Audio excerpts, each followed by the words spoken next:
આપણે જોરદાર તાળીઓથી સન્માનીય વડાપ્રધાનશ્રીને આવકારીએ, એમનું સ્વાગત અભિવાદન કરીએ.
માનનીય વડાપ્રધાનશ્રીને મંચસ્થ મહાનુભાવો દ્વારા પુષ્પહાર અને મોમેન્ટો અર્પણ કરી સ્વાગત અભિવાદન કરાશે.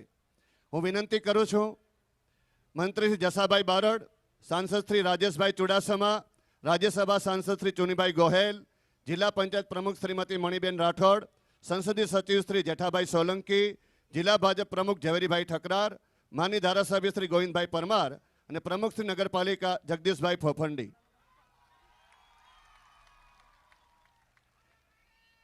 સ્વાગત અભિવાદન સમારોહમાં માનનીય વડાપ્રધાનશ્રીનું પુષ્પહારથી સ્વાગત થઈ રહ્યું છે.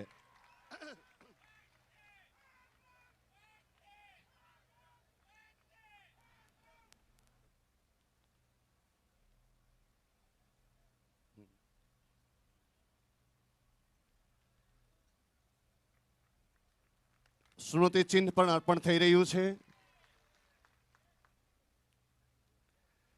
હું માનનીય વડાપ્રધાન શ્રી નરેન્દ્ર મોદી સાહેબને નમ્ર નિવેદન કરું છું કે આપ આપની વાણીથી સૌને લાભાન્વિત કરો. મિત્રો જોરદાર તાળીઓથી આપણે માનનીય વડાપ્રધાનશ્રીને આવકારીએ.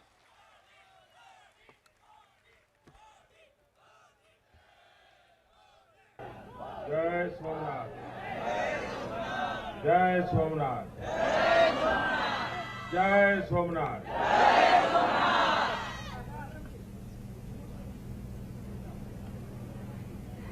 मंच पर विराजमान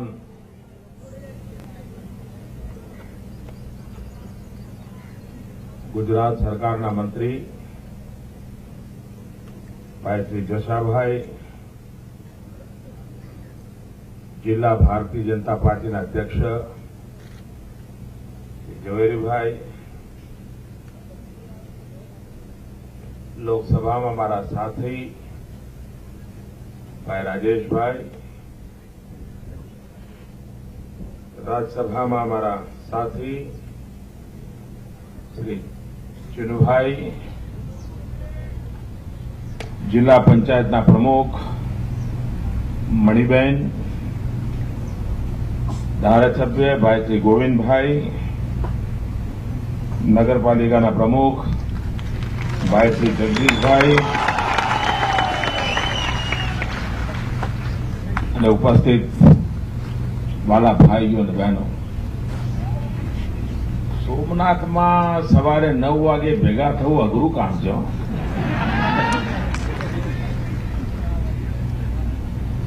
કોઈ દરિયા કિનારે 12 વાગ્યા પહેલા કાંઈ ન કરી શકાય અને તેમ છતાંય આટલી મોટી સંખ્યામાં આપ સ્વાગત સન્માન કરવા માટે આવ્યા. હું આપનો હૃદયથી ખૂબ ખૂબ આભાર માનું છું.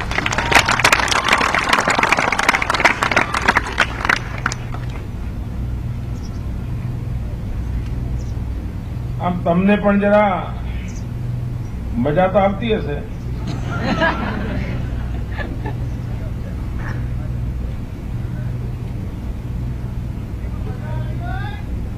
આવે છે કે નહીં?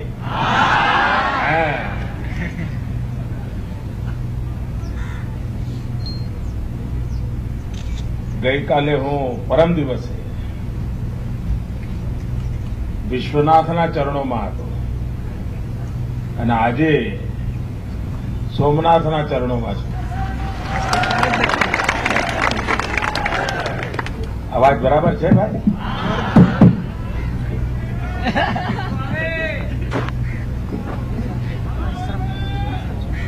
અરે ગુજરાતમાં આવીએ એટલે બધું બરાબર છે.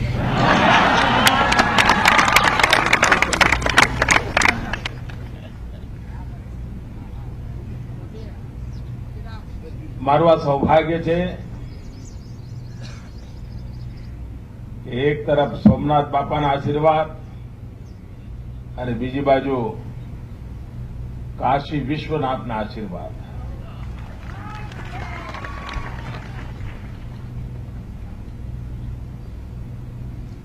એક તરફ વિરાટ સાગર તો બીજી તરફ માં ગંગા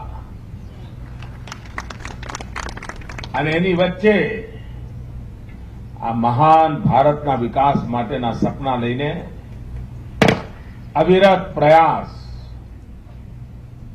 અને એના લગાતાર પરિણામો પણ મળી રહ્યા છે.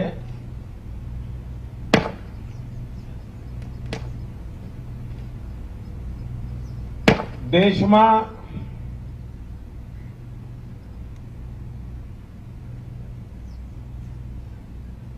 વિકાસને મહાત્મય શું હોય, સમસ્યાઓના સમાધાનમાં એક સુવિચારિત વિકાસની ડિઝાઇન હોય તો કેટલું ઉત્તમ પરિણામ આપી શકે છે કે આ 3 વર્ષના ટૂંકા ગાળામાં દેશે અનુભવ્યું છે. ટુકડાઓમાં તો બધું ઘણું થતું હોય, ચૂંટણીઓને ધ્યાનમાં રાખીને ટુકડા ફેંકાતા પણ હોય. અડધું કામ અહીં કરવાનું, અડધું ત્યાં કરવાનું, અડધું ફલાણી જગ્યાએ કરવાનું, રૂપિયા વપરાતા હોય પણ કામ દેખાય નહીં.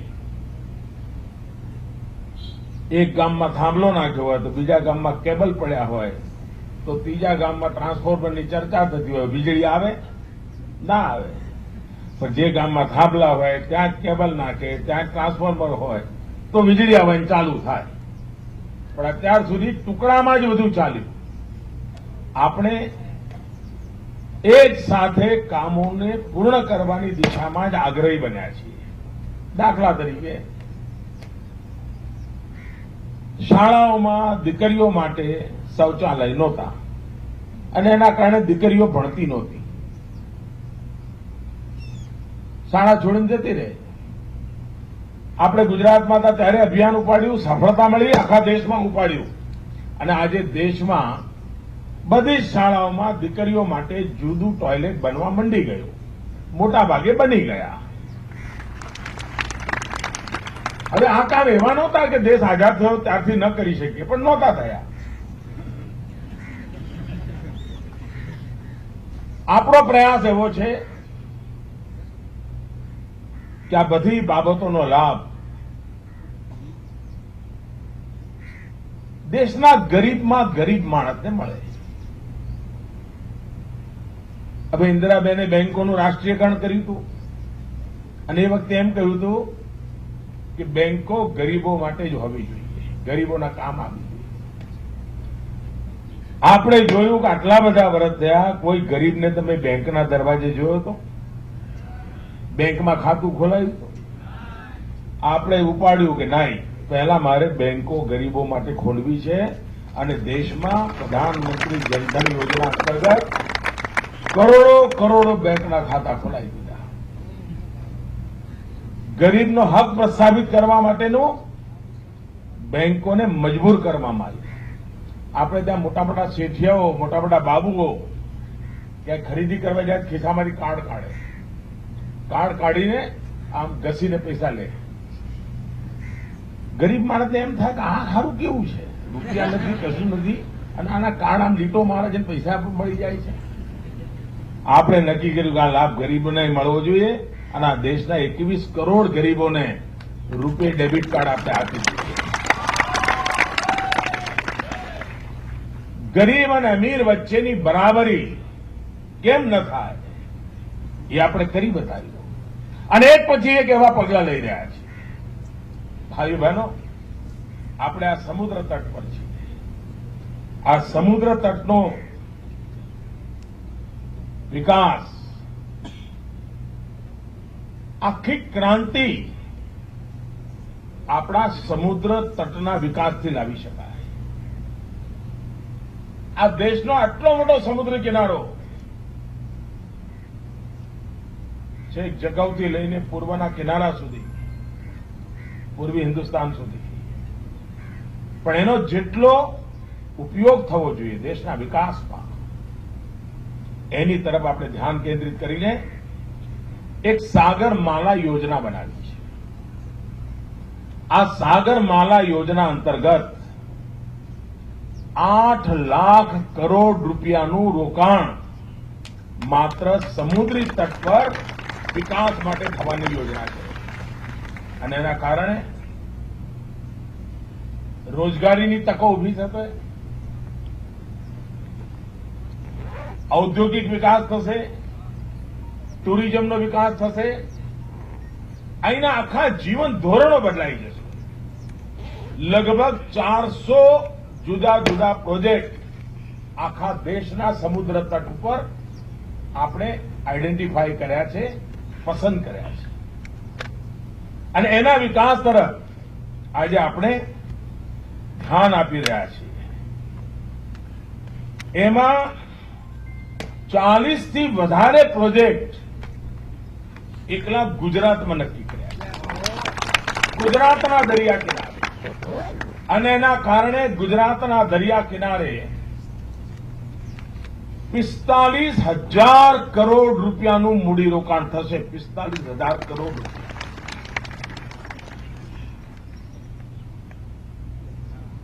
એમાં 18 આપણા જે પોર્ટ છે એને આધુનિક બનાવવાના છે, મોડર્નાઇઝ કરવાના છે. 11 પોર્ટ એની કનેક્ટિવિટી, રોડ હોય, રેલ હોય, એર હોય, એને અપગ્રેડ કરવામાં આવશે. 7 પોર્ટ લેડ ડેવલપમેન્ટ, ઔદ્યોગિક નગરીઓ પોર્ટ સાથે જોડીને એ બનાવવાનું કામ છે. 4 કોસ્ટલ કોમ્યુનિટી ડેવલપમેન્ટ પ્લાન, એનો પ્રોજેક્ટ છે. આપણું કંડલા પોર્ટ આજે એટલું બધું ધમધમી રહ્યું છે અને એને નફો કરતારું પોર્ટ બનાવી દીધું. પહેલા ખાધમાં ચાલતું, ત્યાં ખૂબ મોટા પાયા પર લાભ મળેલો છે. દ્વારકા અને બેટ દ્વારકા, દ્વારકા અને બેટ દ્વારકા જવા માટે એક આઇકોનિક બ્રિજ બનાવવાની યોજના વિચારી છે. એવો બ્રિજ કે જેમાં વિન્ડ એનર્જી પણ હોય, જેમાં સાયકલ પર ચાલતા કે કાર લઈને અથવા તો કઈ સામાન લઈ જવો તો સામાન લઈને પણ આસાનીથી બેટ દ્વારકા જવાનું થાય. આપ વિચાર કરો છો કે આ તબકો ટુરિઝમના વિકાસ માટે કેટલું મોટું સેન્ટર બનશે. સોમનાથ હોય, દ્વારકા હોય, પોરબંદર હોય, ગીર લાયન હોય, દીવ હોય, કેટલું અદભુત આપણી પાસે સંપદા છે. એને પર એક કોમ્પ્રિહેન્સિવ વિકાસનું મોડેલ લઈને આપણે આગળ વધી રહ્યા છીએ અને એનો લાભ અને આજે દ્વારકાથી બેટ દ્વારકાનો આઇકોનિક બ્રિજ બનાવવાનું કામ ડિઝાઇન બની રહી છે. નજીક ભવિષ્યમાં એનો શિલાન્યાસ થાય એ દિશામાં કામ કરી રહ્યા છે. સમુદ્રની અંદર પરીક્ષણો કરવાનું કામ ચાલી રહ્યું છે જેથી કરીને કેવું ફાઉન્ડેશન લગાવવું પડે. 500 કરોડ રૂપિયાનો આ બ્રિજ બનશે. બ્રિજ પોતે જ એવો હશે લોકો જોવા માટે આવે. આધુનિકમાં આધુનિક વિકાસ માટે આજે કંડલા પોર્ટ પર જે કાર્ગો છે આટલા બધા વર્ષો થયા માંડ 1000 લાખ ટને પહોંચ્યો છે. આ વર્ષે આપણે એને 1100 લાખ ટન પર લઈ જવા માંગીએ છીએ. વિકાસનો જ વિચાર કરવાનો, એને ધ્યાનમાં રાખીને કંડલામાં એક સ્માર્ટ ઇન્ડસ્ટ્રીયલ પોર્ટ સિટી બનાવવાની યોજના છે. બંદરીય નગરી, સ્માર્ટ બંદરીય નગરી, મેન્યુફેક્ચરિંગ નગરી. લગભગ 1400 એકરની અંદર 50,000 કરતા વધારે લોકોને એક જ જગ્યાએ રોજગાર મળે એટલું મોટું આ ડેવલપમેન્ટનું મથક ઉભું થવાનું છે. ભાઈઓ બહેનો, ગઈકાલે મેં કેટલીક યોજનાઓ ભરૂચમાં જાહેર કરી હતી, પણ એનો ઘણો બધો લાભ સૌરાષ્ટ્રને મળવાનો છે. એનો અહીંયા ઉલ્લેખ કરવા માંગુ છું.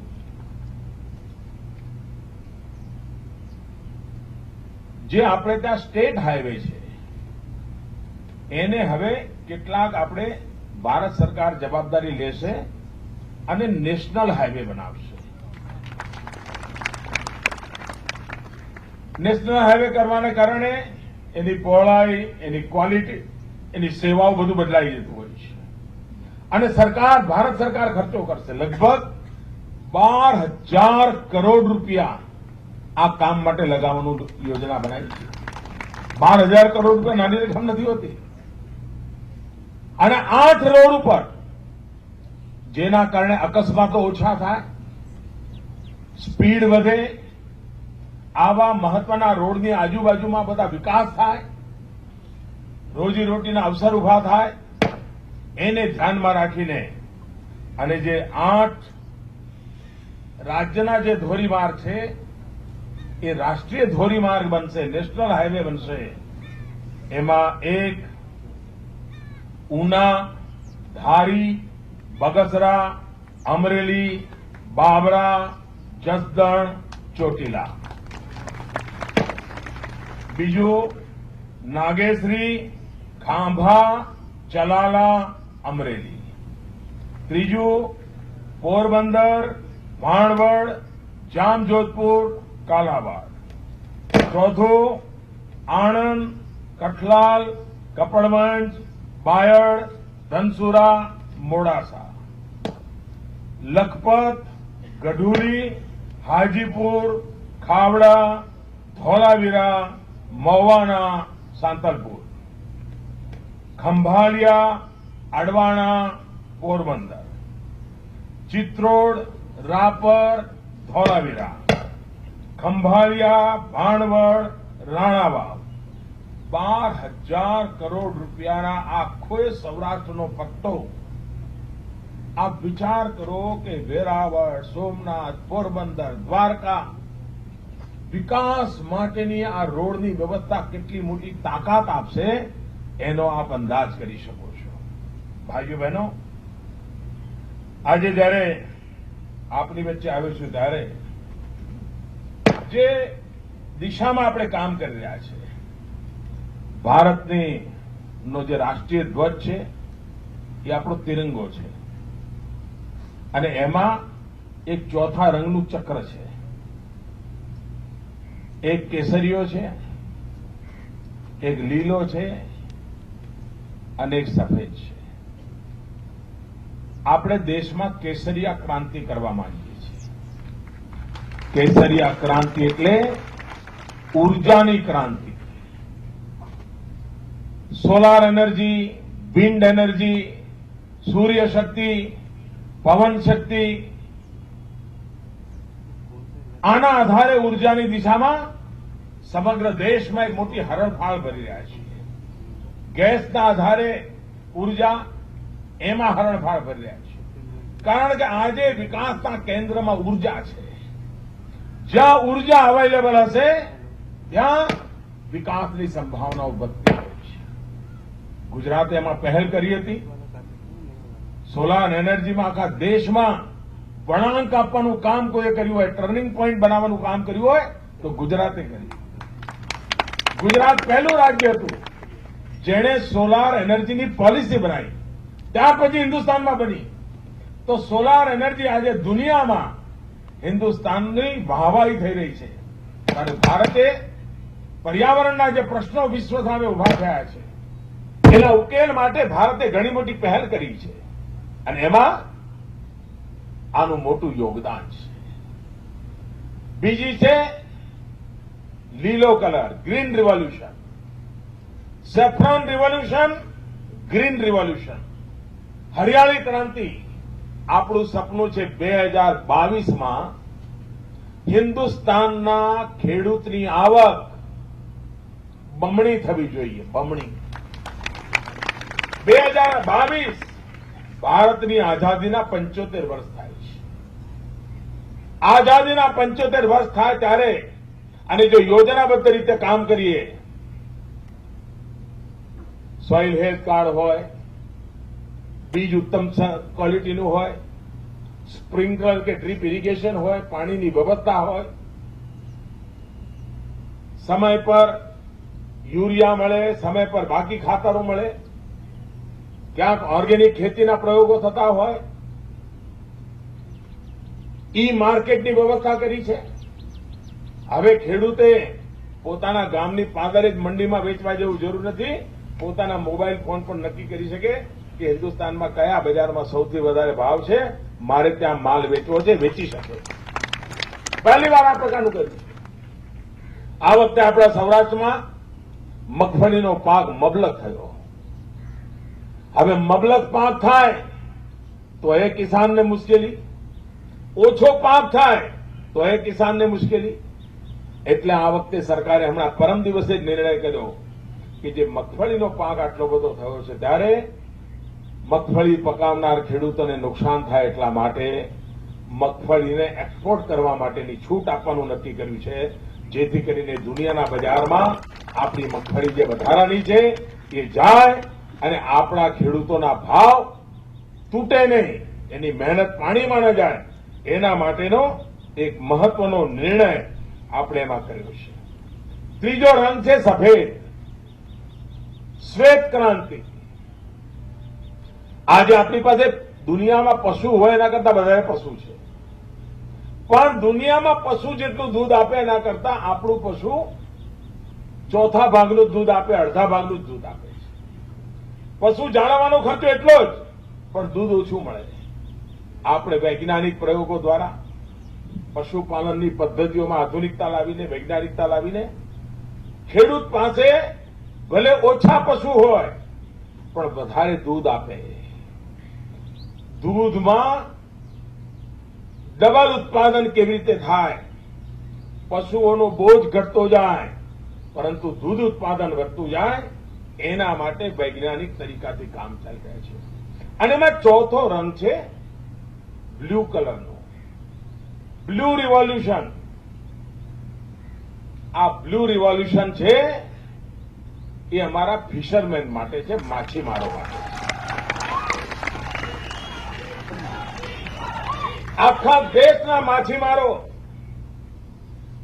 એમની ક્ષમતા અનુસાર એમને મદદ વધુ મળે એના માટે એક યોજના પર કામ ચાલી રહ્યું છે. તમારા કોઈ સૂચનો હોય તો એમાં મોકલજો. એ યોજના એવી છે, હું આપને કહેવા માંગુ છું, જે ગરીબમાં ગરીબ માછીમાર હોય, નાનકડું પોતાનું હોડકું લઈને બિચારો જતો હોય માછીમારી કરવા, આસપાસમાં જાય, થોડી ઘણી માછલી લઈ આવે ને એ મોટો વેપારી હોય ને વેચી દે. ગરીબ માણસ, ગરીબ મારો માછીમાર ગરીબ જ રહે. મારે આ સ્થિતિ બદલવી છે. અને એટલા માટે જે યોજના બનાવી છે એ યોજના પ્રમાણે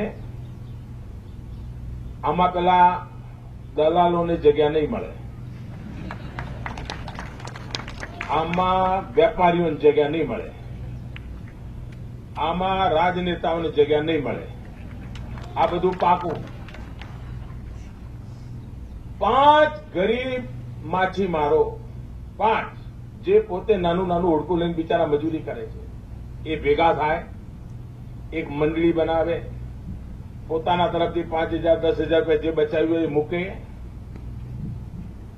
બેંક એમને પૈસા આપે, ભારત સરકાર 50% સબસિડી આપે, 1 કરોડ રૂપિયા સુધી મુદ્રામાંથી પૈસા મળે. અને આજે 12 નોટિકલ માઇલ પછી માછીમારા કરવા જવું હોય તો આ નાના હોડકાથી બિચારો જાય ન શકે. આમાંથી આધુનિક બોટ ખરીદવાની, 5 લોકો ભાગીદારીમાં 12 નોટિકલ માઇલથી દૂર જ્યાં ઉત્તમ પ્રકારની માછલી મળતી હોય, વિપુલ માત્રામાં માછલી મળતી હોય, ત્યાં માછીમારી કરે. બોટમાં કોલ્ડ સ્ટોરેજની વ્યવસ્થા હોય, બધું પતાવીને ઘેર આવે, સીધી કોલ્ડ સ્ટોરેજની એને વ્યવસ્થા મળી જાય. મારો નાનામાં નાનો ગરીબ માછીમાર હિંમતપૂર્વક આગળ વધે, દૂર દૂર દરિયો ખેડી શકે, આધુનિક બોટ મળી શકે, એવી એક 50% ભારત સરકારની સબસિડી માછીમારને મળ. આમ આખો દાડો જમવામાં ચા પાણીનો જેટલો ખર્ચો થતો એટલો જ ખર્ચો, એટલા ખર્ચે એનું આ મોટું કામ કરવાની દિશામાં યોજના બની રહી છે. હજુ કાગળ પર કામ ચાલી રહ્યું છે. તમારા સૂચનો રાજેશભાઈને, ચુનીભાઈને આપશો તો હું એમાં વિચાર કરીશ કે ઉમેરવા જેવું લાગતું હોય તો, કંઈક ખૂટતું હોય તો હું વિચાર કરીશ. અને વેળાસર આ યોજના બને અને આખા દેશના મારા ગરીબ માછીમારો માટે આ યોજના છે. ગરીબ માછીમારોને સીધો લાભ મળે એના માટેની યોજના છે. અને એના કારણે મોટામાં મોટો લાભ મારા સમુદ્રી તટ પર જે ભાઈઓ બહેનો રહે છે એમને મળે એ દિશામાં કામ કરવાની યોજના ચલાવી રહ્યો છું. ભાઈઓ બહેનો, આપ સૌને મળવાનો અવસર મળ્યો. પહેલા તો વાર સવારે તમારી વચ્ચે આવી જતો હતો, હવે જરા કામ વધી ગયું છે એટલે 3 વર્ષે આટો મારવા આવ્યો છું. પણ તેમ છતાંય આપના આશીર્વાદ બન્યા રહ્યા. દાદાના દર્શન કરવાની તક મળી ગઈ. સોમનાથ ટ્રસ્ટની મિટિંગમાં મારે રહેવું છે, પણ ખરેખર આપે અદભુત પ્રેમ બતાવ્યો છે. આપનો ખૂબ ખૂબ આભાર માનું છું. ધન્યવાદ.